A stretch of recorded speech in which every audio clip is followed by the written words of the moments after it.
So hello students, welcome back to the whiteboard. इस वाले video में हम एक नया अध्याय शुरू करने वाले हैं जिसका नाम है त्रिकोणमितीय फलन।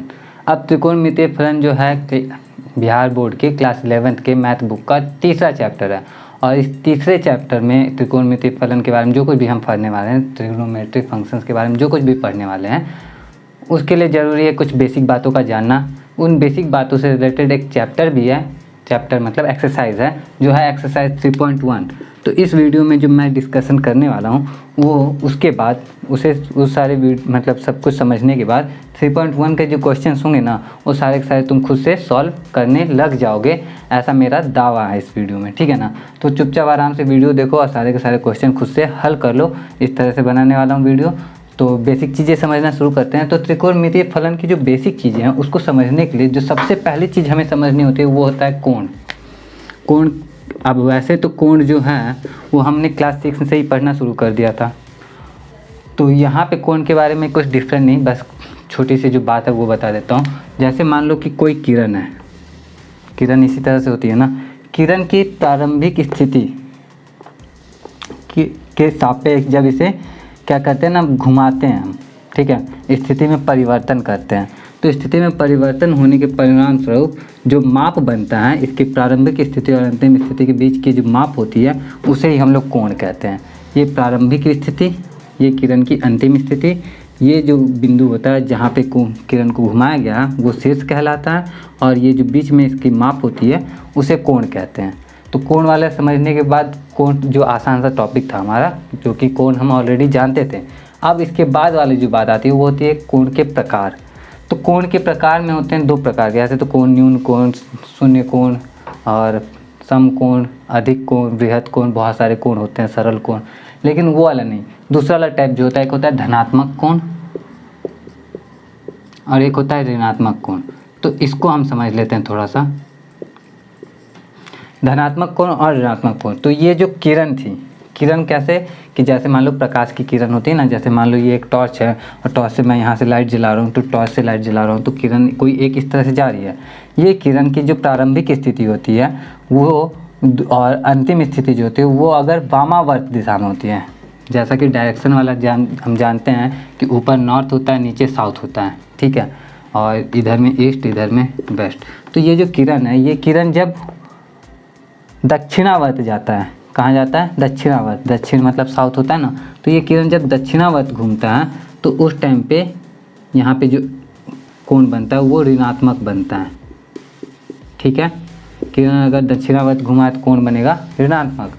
और यही अगर उत्तरावर्त घुमाए, क्या घुमाए, उत्तरावर्त, हालांकि उत्तरावर्त कोई ऑफिशियल वर्ड नहीं है लेकिन इसको वामावर्त बोला जाता है, वामावर्त कहते हैं हम लोग। तो अगर ये किरण वामावर्त घुमाए ना तो ये जो एंगल बनता है इसे कहते हैं धनात्मक, धनात्मक कोण, ठीक है। तो इस तरह से कोण हम जान गए, धनात्मक कब होता है, ऋणात्मक कब होता है, ये भी हम जान चुके हैं, ठीक है। तो अब हम समझते हैं कोण की माप को, क्योंकि कोण की माप भी ज़रूरी है। हालांकि हम इससे पहले क्लास 10th में बहुत सारे कोणों को मापा है, कई सारे कोण का जो कोसाइन और कोसाइन होता था, साइन कॉस्ट और पता नहीं टेन, सब कुछ का वैल्यू भी हमने फाइंड आउट किया है। यहाँ पे हम कोण की माप कैसे करते हैं उसके बारे में जिक्र कर लेते हैं। तो ये जो किरण थी, अभी किरण थी ना, जो क्या करते थे, या तो उत्तरावर्त घूमती थी या दक्षिणावर्त घूमती थी। तो ये पूरा एक चक्कर जब लगा लेता है, एक चक्कर जब लगा लेता है तो उसको हम लोग यूनिट, उसका यूनिट क्या मानते हैं, एक चक्कर बोलते हैं सीधे सीधे। ये अपने शीर्ष के परितः पूरा एक चक्कर पूरा कर लेता है तो उसको एक चक्कर ही बोल लेते हैं। अब कोई पहिया है अगर वो भी पूरा एक बार घूम लेता है तो उसको एक चक्कर पूरा कर लेना बोलते हैं। अब वो 2 चक्कर पूरा किया, 3 चक्कर पूरा किया, बहुत सारा चक्कर पूरा किया, तो ये जो एक चक्कर भी क्या हो गया, एक इकाई हो गया, कोण मापने का इकाई कि कितना कोण बन रहा है, तो मतलब एक चक्कर पूरा कर लिया, इस तरह से हम बोलते थे पहले, ठीक है। तो जब इस तरह से करते थे तो ये जो ज़्यादा बड़े बड़े नंबर्स होते हैं ना, जैसे कि एक रेलगाड़ी है, उसका पहिया घूम रहा है तो एक चक्कर, 2 चक्कर, इस तरह से करके घूम रहा है, तो बहुत बड़ी बड़ी जो इकाइयाँ होती हैं, एक चक्कर से ज़्यादा वाले सारे, उस तो इस यूनिट में हम मेज़र कर सकते हैं, ठीक है, कि कितने चक्कर लगे, तो 500 चक्कर लग गए, 600 चक्कर लग गए, 200 चक्कर लग गए, वो बड़े बड़े यूनिट के लिए होता है। तो छोटे यूनिट जो होते हैं, क्योंकि कभी कभी ज़रूरत हुई कि जैसे मान लो ये पहिया ही है, ठीक है, और ये पहिया ज़्यादा घुमा ही नहीं, बस थोड़ा सा आगे बढ़ा है। अब थोड़ा सा जब आगे बढ़ा, मान लो यहाँ था, धीरे से थोड़ा सा आगे बढ़ के ये वाला पार्ट जो है ये नीचे हो गया और ये वाला पार्ट ऐसे कुछ, मतलब ऐसे से थोड़ा सा घुमा है। तो जब थोड़ा सा मूवमेंट हुआ तो उसको मापने के लिए, उसके मापन के लिए ना हम क्या करते हैं, एक अलग से यूनिट डेवलप कर चुके हैं हम लोग, जिसको बोलते हैं डिग्री माप। डिग्री माप, डिग्री माप में होता क्या है कि ये जो पूरा का पूरा एक चक्कर है ना, एक चक्कर में हम मानते हैं 360 डिग्री, एक चक्कर में 360 डिग्री। तो उस तरह से जो छोटा सा मूवमेंट होता है, थोड़ा सा मूव करता है, तो उसमें जो कोण बनता है उसको हम लोग डिग्री में मान के लिख देते हैं। तो ये होता है हमारा डिग्री माप, ठीक है। अब डिग्री माप हम लोग ऑलरेडी 10th में डिग्री यूज़ कर ही रहते हैं, क्योंकि हम कोई भी एंगल बना रहे थे 30 डिग्री, 60 डिग्री और उसके बाद क्या था 45 डिग्री, 90 डिग्री, इसका वैल्यू हम निकाल रहे थे। तो डिग्री माप में यहाँ हमें एक्स्ट्रा क्या पढ़ने को मिल रहा है, 11th में आया तो कुछ एक्स्ट्रा तो होना चाहिए ना। तो डिग्री माप को आगे थोड़ा सा यूनिट इस तरह से बढ़ाया है, मतलब एक डिग्री को, एक डिग्री की भी अलग अलग पार्ट में डिवाइड कर दिया गया। एक डिग्री में 60 मिनट होते हैं, एक डिग्री 60 मिनट के बराबर होता है। और एक मिनट जो होता है, एक मिनट, मिनट का साइन ध्यान से देख लो कैसे है, एक मिनट को भी अलग से डिवाइड कर रखा है, 60 छोटे छोटे सेकंड्स में डिवाइड कर रखा है। और ये जो सेकंड और मिनट है ना, इसको याद रखना, ये तुम्हारे घड़ी वाले सेकंड मिनट नहीं है, ये कोण वाले हैं। यहाँ पे 60 सेकंड लिखा हो तो 60 सेकंड का कोण बन रहा है, ठीक है। और 60 सेकंड का कोण होगा कैसे, तो तुम देख लो कि जैसे मान लो ये है, अब यहाँ पे हमने एक, अब एग्जैक्टली मुझे नहीं पता कितने डिग्री, मान लो मैंने कि यहाँ बोला कि ये 30 डिग्री का एंगल है, तो इसे 30 डिग्री बोल सकते हैं। और 30 में अगर मैं 60 से मल्टीप्लाई कर दूँ तो हो जाएगा हमारा 1800 मिनट। यहाँ पे कितने मिनट का कोण बन गया, तो कोण 1800 मिनट का बन गया। सेकंड में बदलना हो तो फिर 60 से मल्टीप्लाई कर दो, 18 छक 18 तिया 54, 18 छक 108, तो 108 1 2 3 सेकंड, इतने सेकंड का कोण बन रहा है। ये इस तरह से कैलकुलेट करते हैं हम लोग। तो अब डिग्री माप हम लोग, उम्मीद करता हूँ कि डिग्री माप अच्छे से समझ में आ गया होगा। नहीं समझ में आया तो बस बेसिक सी चीज़ें याद रखो। डिग्री को तुम ऑलरेडी जानते हो क्योंकि तुम 10th में अच्छे से पढ़ चुके हो। यहाँ पे तुम्हें बस ये जानना है कि एक डिग्री में 60 मिनट होते हैं और एक मिनट में 60 सेकंड होते हैं। सेकंड के लिए इस तरह से 2 लाइन खींचते हैं, मिनट के लिए 1 लाइन खींचते हैं, ठीक है। तो अब बढ़ते हैं हम लोग आगे, डिग्री माप के अलावा भी कौन कौन सा यूनिट होता है कोण नापने के लिए, ठीक है ना। तो उसको समझते हैं हम लोग। तो डिग्री माप समझने के बाद हम जानते हैं कि कोण को मापने के लिए एक और इकाई यूज़ की जाती है, जिसको हम लोग कहते हैं, क्या कहते हैं भाई, रेडियन माप। रेडियन माप।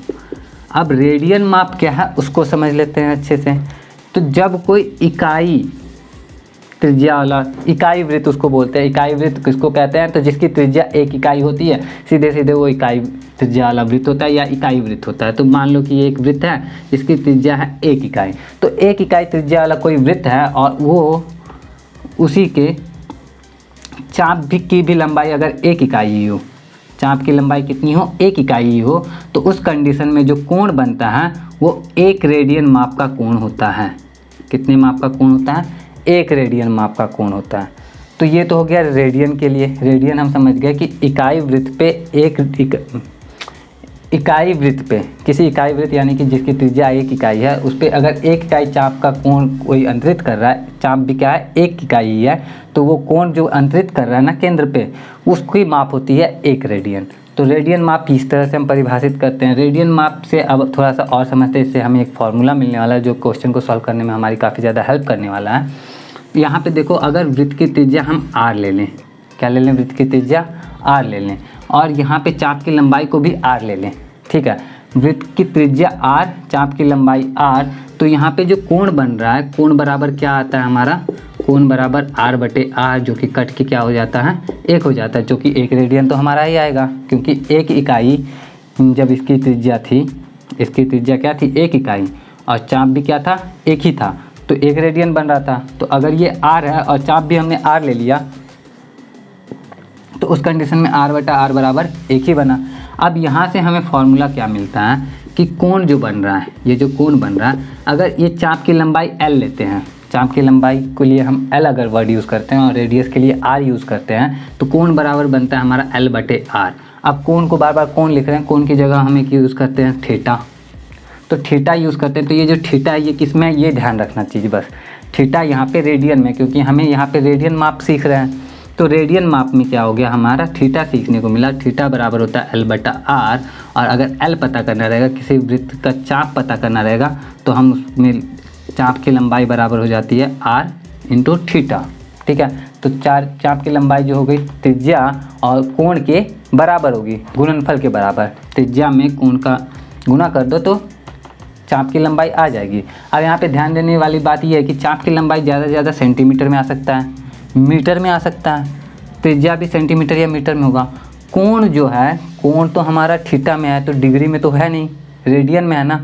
तो यहाँ पे रेडियन वाला कैसे मल्टीप्लाई होकर सेंटीमीटर या मीटर में आएगा, इसको समझना है हमें। ठीक है, तो उसको समझने के लिए रेडियन माप तो हम समझ गए, ये वाला फॉर्मूला भी हम सीख गए, L/R थीटा। तो अब हमें समझना है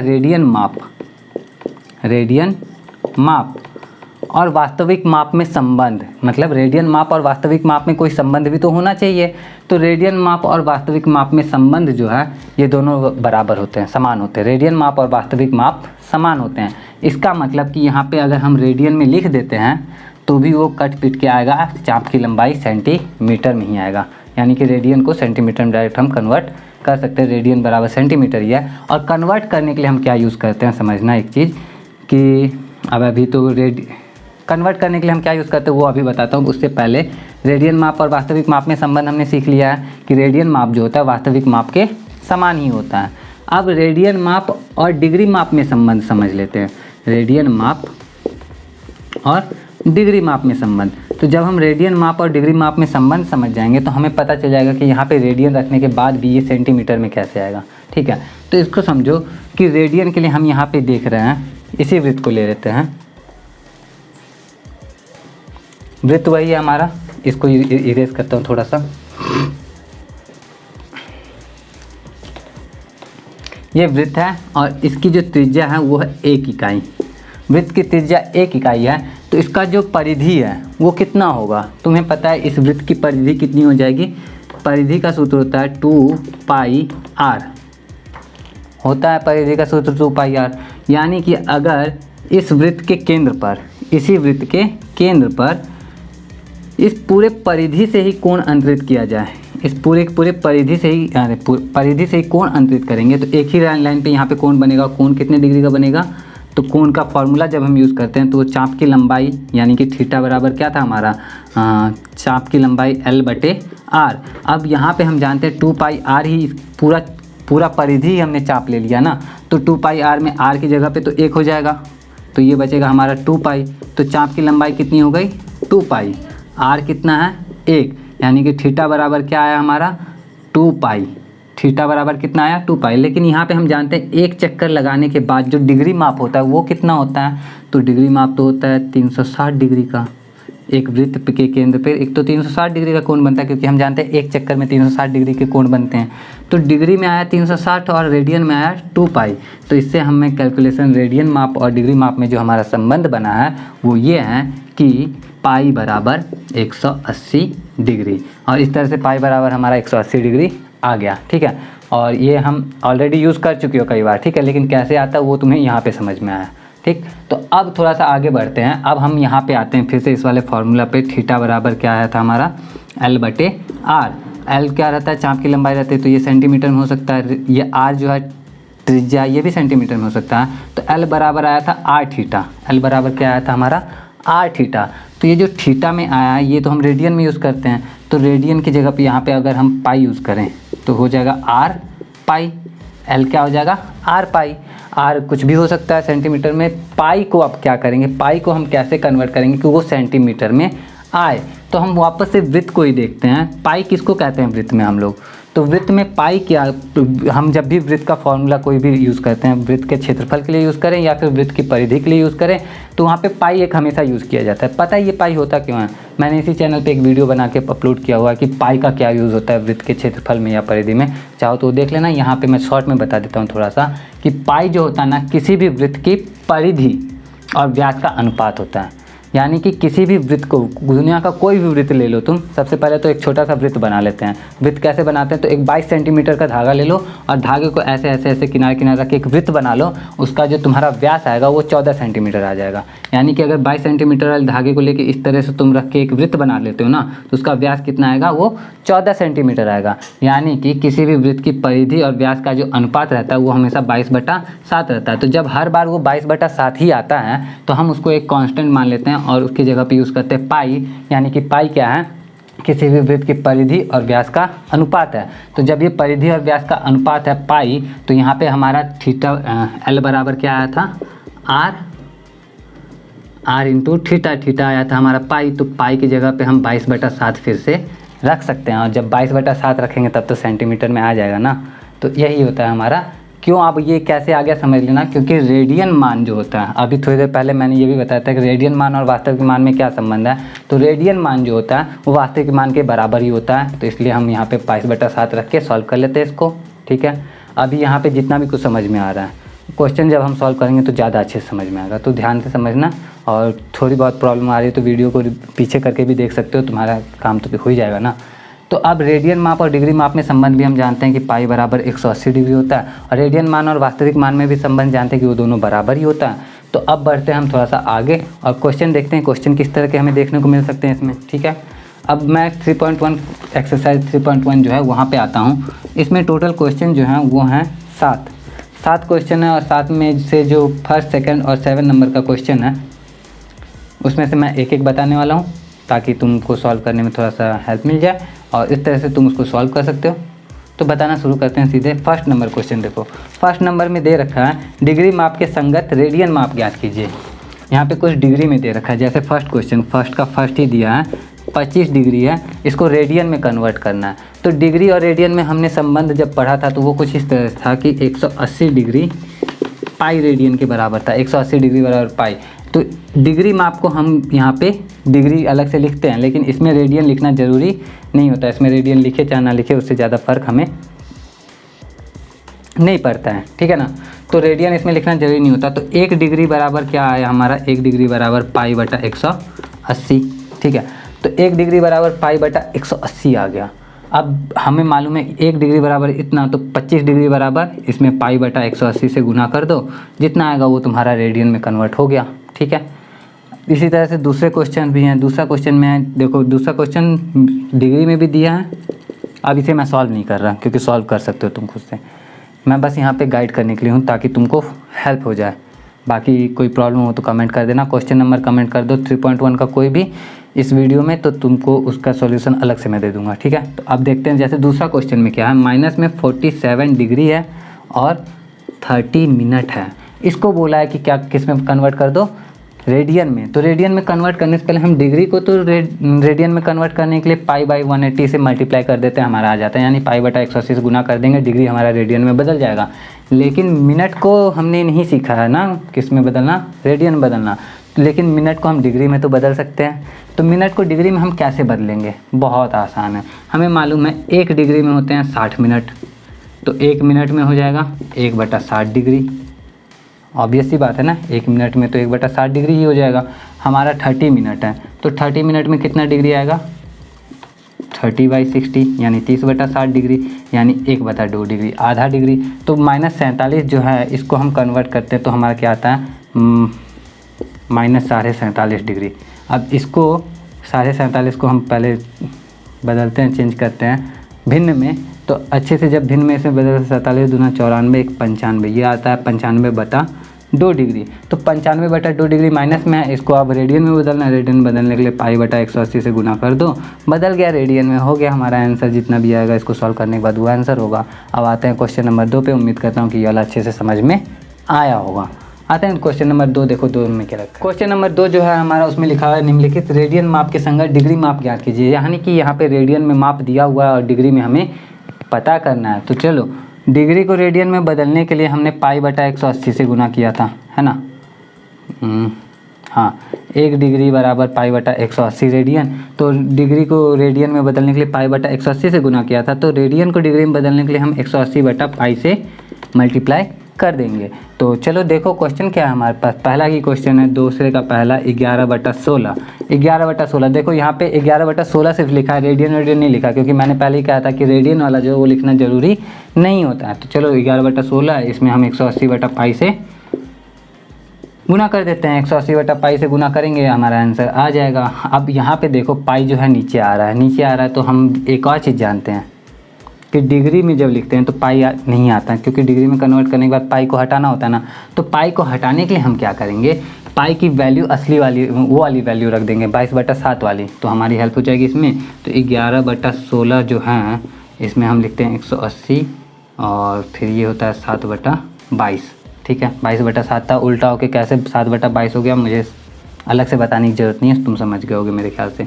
11 से 22 को काटे तो 2 आ गया, और 16 को जब काटते हैं तो 8 दूनी 16, 90, 4 45, 4 चौके 16 और 4 चौके 16, 4 25 20 45। तो ये आया हमारा 45 × 7/8। और ये डिग्री में जितना भी होगा सॉल्व करने के बाद तो आ ही जाएगा ना कि डिग्री में कितना भी हो, जितना भी होगा डिग्री में। चलो सॉल्व करके बता देता हूँ, समझो।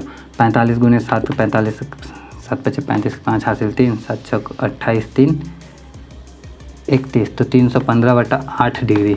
अब ये यहाँ पे इसको चाहें तो और आगे भी बढ़ा सकते हैं। कैसे आगे बढ़ा सकते हैं, इसको भाग दे देते हैं पहले 315 में, 8 24, ये बच गया हमारा 7 5 8 9 72, बचा 3, तो ये आ गया हमारा 39.3/8 डिग्री। तो हम ये जानते हैं कि 39.3/8 डिग्री है, तो 39 को हमने डिग्री में लिख लिया, प्लस में जो ये 3/8 है ये तो मिनट में बच गया ना, सॉरी, इसको इसमें अगर 60 से गुना कर देंगे तो ये मिनट में आ जाएगा। डिग्री को मिनट में बदल लेंगे, क्योंकि 3/8 है, अगर मिनट में बदल लेते हैं तो हमारा कोई नुकसान थोड़ी है उसमें। तो अब इसको सॉल्व करते हैं, 3/8 जो है उसको सॉल्व करते हैं मिनट वाले में, देखते हैं क्या आता है। तो 3/8 में हमने जब इसे मल्टीप्लाई किया तो ये 30/4 और फिर 15/2, 15 या 45/2, ये आ गया हमारा 45/2। 45/2 को जब हम भाग देते हैं तो ये आता है 22.5। तो 22.5 होने के बाद हम इसको इस तरह से लिख सकते हैं 39 डिग्री प्लस 22 मिनट, और प्लस लिख के 1/2 × 60 सेकेंड। अब आगे इसको करेंगे तो 1/2 × 60 सेकेंड है, तो ये हो गया हमारा 39 डिग्री 22 मिनट, प्लस लिखने की ज़रूरत नहीं है क्योंकि 39 डिग्री 22 मिनट और ये 30 सेकेंड, और ये हमारा आंसर। ठीक है, और इस तरह के क्वेश्चन में क्या होता है ना, आंसर जो आता है हमारा वो लगभग कभी कभी ऐसा भी होता है कि दशमलव में आ जाएगा, तो नज़दीकी मान भी होता है, निकटतम मान लिख देते हैं, तो निकटतम में भी आंसर हम इसको लिखते हैं। तो इस तरह से हमने जो दूसरे का था एक क्वेश्चन सॉल्व कर लिया, जो कि था रेडियन वाले माप को डिग्री में बदलना, तो बदलना लो डिग्री में बदल दिया। ठीक है, अब बढ़ते हैं आगे, देखते हैं क्वेश्चन और क्या क्या है हमारे पास। उम्मीद करता हूँ समझने में किसी तरह की प्रॉब्लम नहीं आ रही होगी, क्योंकि उम्मीद पे ही तो दुनिया टिकी है। 3rd नंबर का क्वेश्चन जो आप 3rd नंबर क्वेश्चन में एक ही क्वेश्चन ये मैं बता दूंगा, तो तुम खुद से क्या करोगे, तो कुछ नहीं, मैं यहाँ से बोल के कुछ बता देता हूँ, तुम ध्यान से सुनना, समझ में आ जाएगा मेरे ख्याल से। तो एक पहिया जो है 1 मिनट में 360 डिग्री परिक्रमण करता है, तो 1 सेकंड में कितने रेडियन माप का कोण बनाएगा। बहुत ही आसान क्वेश्चन है, बोला 1 मिनट में 360 डिग्री परिक्रमण कर रहा है, तो 1 मिनट में 60 सेकंड होते हैं, यानी कि 60 सेकंड में 360 डिग्री परिक्रमण कर रहा है, तो 1 सेकंड में कितना डिग्री परिक्रमण करेगा। तो इससे तुम कैलकुलेट कर लोगे 60 सेकंड में, जब कहाँ था भाई, 60 सेकंड में 360 परिक्रमण कर रहा है डिग्री का, तो 1 सेकंड में जो है वो 60 डिग्री का परिक्रमण करेगा। लेकिन यहाँ पे पूछा 1 सेकंड में कितने रेडियन माप का कोण बनाएगा, तो 1 सेकंड में वो 60 डिग्री का कोण बना रहा है, तो 60 डिग्री को रेडियन में कन्वर्ट कर लो, आ जाएगा 1 सेकंड में रेडियन का माप। उम्मीद करता हूँ कि सुन के क्वेश्चन को समझ लेते हो, तो समझ लो कि तुम बहुत ज़्यादा इंटेलिजेंट हो। वैसे क्वेश्चन ही आसान है, तो इंटेलिजेंट होने जैसा कुछ नहीं है, तुम नॉर्मल एवरेज स्टूडेंट भी हो तो तुम अच्छे से कर लोगे इसको। मैं बताता हूँ क्वेश्चन नंबर 4। एक वृत्त जिसकी त्रिज्या 100 सेमी है और 22 सेमी लंबाई की चाप वृत्त के केंद्र पर कितने डिग्री का माप का कोण बनाएगी। इंटरेस्टिंग क्वेश्चन है, इसमें तुम ये वाला फॉर्मूला यूज़ कर सकते हो।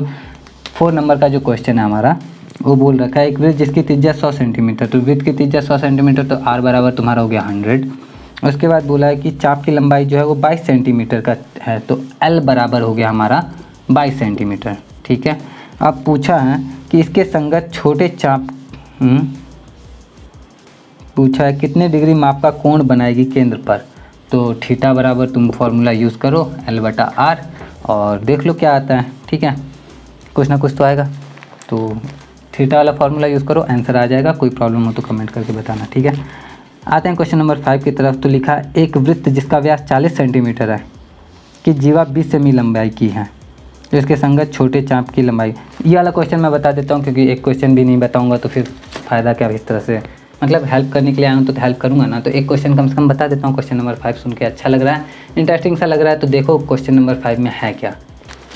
क्वेश्चन नंबर 5 में एक वृत्त जिसका व्यास 40 सेंटीमीटर, तो सबसे पहले हम एक वृत्त ही बना लेते हैं। ये वृत्त है हमारा और इसका व्यास जो है वो है 40 सेंटीमीटर का।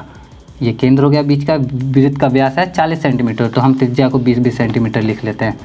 ठीक है, त्रिज्या को 20-20 सेंटीमीटर लिख लिया पहले, क्योंकि हमें मालूम है कि जितने भी फॉर्मूले होते हैं तो त्रिज्या से संबंधित होते हैं, तो इसलिए मैंने त्रिज्या में ही लिख लिया। ठीक है ना, आगे बढ़ते हैं। एक जीवा भी है वृत्त की एक जीवा 20 सेमी लंबाई की है, तो वृत्त की जीवा किसको कहते हैं तुमको मालूम है ना?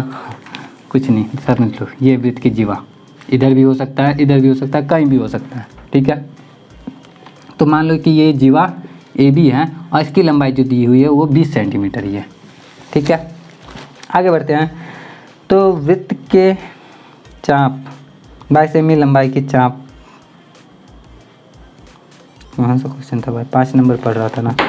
इसके संगत छोटे चाप की लंबाई ज्ञात कीजिए। अब देखो ये जो जीवा है 20 सेंटीमीटर वाली जो जीवा है, ये वृत्त को 2 वृत्तखंड में बांटती है, एक ये वाला और एक ये वाला। इसको आप हटा लेते हैं, हमें मालूम है त्रिज्या 20 सेंटीमीटर, तो इसको हटा लेते हैं। तो आप देखो वृत्त 2 भागों में बट गया है, एक ये वृत्तखंड और एक ये बड़ा वृत्तखंड। तो छोटा वृत्तखंड जो है उस पर ये चाप बन रहा है, चाप ए बी, और बड़ा वृत्तखंड जो है, बड़ा वाला वृत्तखंड, उस पर चाप बन रहा है ये वाला, है ना। तो अब चाप दोनों में बना हुआ है, चाप की लंबाई हमें पता करना है। तो चाप की लंबाई पता करने का एक फार्मूला होता है, क्योंकि चाप की लंबाई हम L यूज़ करते हैं, L से हमने पता किया था ना, और L का जो फार्मूला होता है वो होता है R थीटा, L बराबर R थीटा।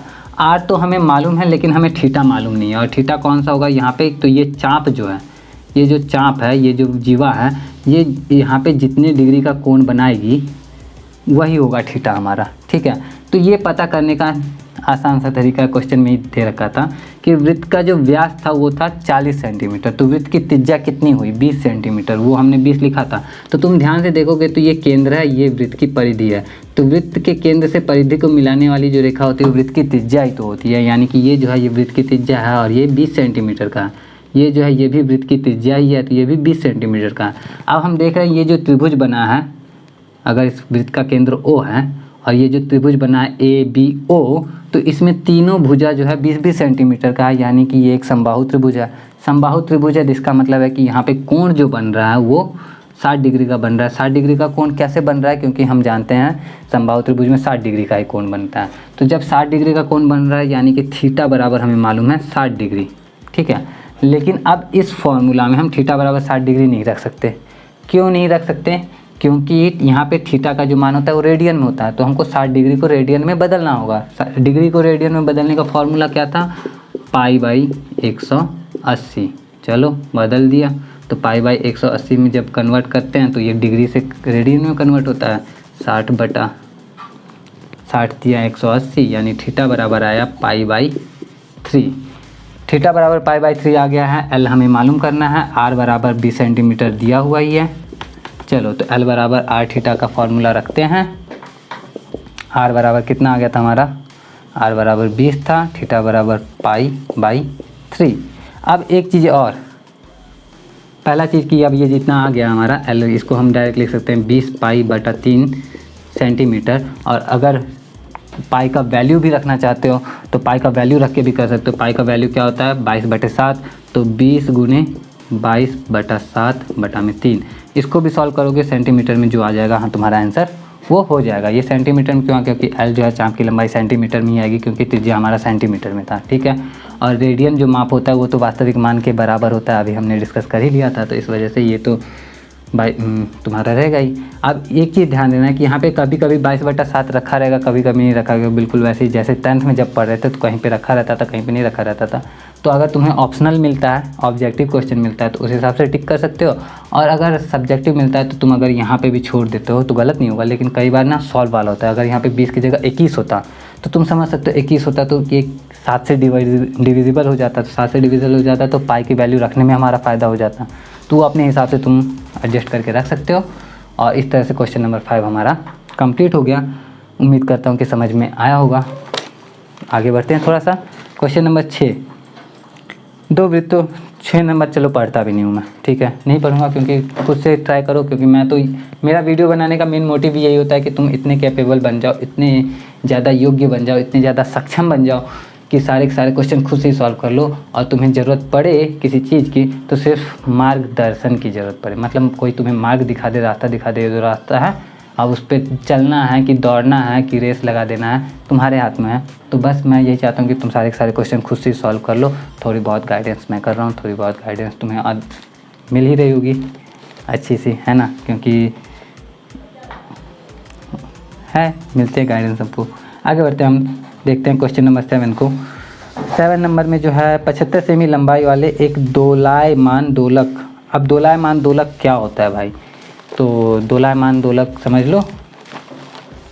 पहले क्वेश्चन पूरा पढ़ता हूँ।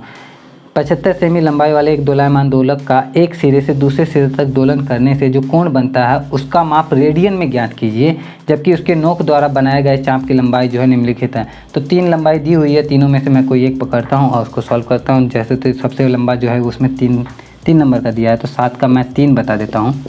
7 का 3 जो है 21 सेंटीमीटर दिया हुआ है। अब 21 सेंटीमीटर दिया हुआ है। क्वेश्चन क्या है, क्वेश्चन को समझो। एक दोलक है, दोलक ही है ना भाई, लोलक है कि दोलायमान दोलक। तो दोलक कुछ इस तरह से समझ लो कि एक रस्सी से एक बंधा रहता है कुछ लोहे का, लोलक कहते थे, इसको याद भी नहीं मुझे। ये दोलन करता है, दोलन गति मतलब एक बार उधर जाता है एक बार इधर जाता है। तो समझ लो कि ये दोलन करके यहाँ तक आ रहा है, इसको डॉट डॉट लिख लेते हैं, ठीक है, नहीं तो पता चलेगा कि 3 है ना। तो 3 नहीं है, वो एक ही है, तो इसलिए इसको डॉट डॉट करके लिख लेते हैं। और ये इसका रास्ता है, ठीक। तो अब क्वेश्चन क्या बोला है ध्यान समझना। 75 सेमी लंबाई वाले एक दोलायमान दोलक, तो इसकी जो लंबाई है वो 75 सेंटीमीटर है, ठीक। 75 सेमी लंबाई वाले एक क्या है, दोलायमान दोलक। एक सिरे से दूसरे सिरे तक दोलन करने से जो कोण बनता है, अब यहाँ से यहाँ तक जा रहा है, एक बार इधर जा रहा है एक बार इधर जा रहा है, तो यहाँ पे कुछ ना कुछ कोण तो बन रहा होगा। तो इस कोण का, उसका माप रेडियन में हमसे पूछा गया है, कोण का माप हमसे रेडियन में पूछा गया है, जबकि उसके नोक द्वारा बनाए गए चाप की जो लंबाई है, इसके नोक द्वारा बनाए गए ये जो चाप है इसकी लंबाई है निम्नलिखित, यानी कि लंबाई जो है 21 सेंटीमीटर। तो इसको अगर हम इसको एक इस तरह से बड़े वृत्त के रूप में देखते हैं, और यहाँ पे ये हैं, ये इस तरह से अगर हम बना लेते हैं इसको दोलायमान दोलक, तो ये जो चाप की लंबाई है हमारी, ठीक है, इसको हम L कहते हैं, इसको हटा देते हैं, ये हमारा R ही रहता है और ये थीटा होता है। तो इसको हम यहाँ पे ये जो 21 सेंटीमीटर दिया हुआ है ये इसकी लंबाई है, तो ये L बराबर हमारा 21 सेंटीमीटर है, R बराबर हमारा 75 सेंटीमीटर दिया हुआ है। हमसे पूछा है थीटा का मान बता दो, तो थीटा बराबर फॉर्मूला क्या होता है, थीटा बराबर होता है L/R। L हमारा 21, R हमारा 75।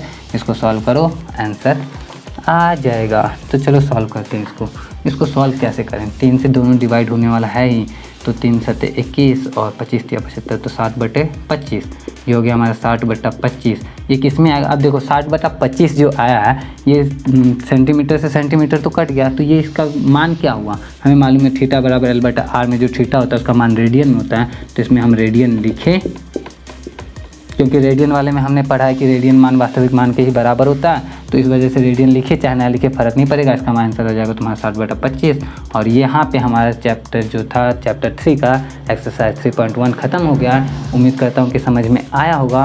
अगर कोई क्वेश्चन है, हालांकि सारा क्वेश्चन तो मैंने बता दिया है कि 6 नंबर को छोड़ के, लेकिन फिर भी अगर किसी क्वेश्चन में डाउट रहता है, तुमको चाहिए कि हाँ मैं ये क्वेश्चन अलग से डिटेल में थोड़ा सा वीडियो बना के एक क्वेश्चन तुम्हें बता दूं, तो उसके लिए तुम क्वेश्चन नंबर बस कमेंट कर देना। और बस आज के लिए इतना ही रखता हूँ। मैं मिलता हूँ नेक्स्ट वीडियो में। नेक्स्ट वीडियो में हम एक्सरसाइज 3.2 डिस्कस करेंगे। और त्रिकोणमितीय फलन जो हमारा चैप्टर था, फलन के बारे में तो कुछ सीखा ही नहीं हमने, तो वो हम उस वीडियो में सीखेंगे।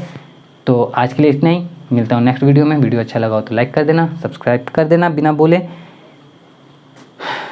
बाय।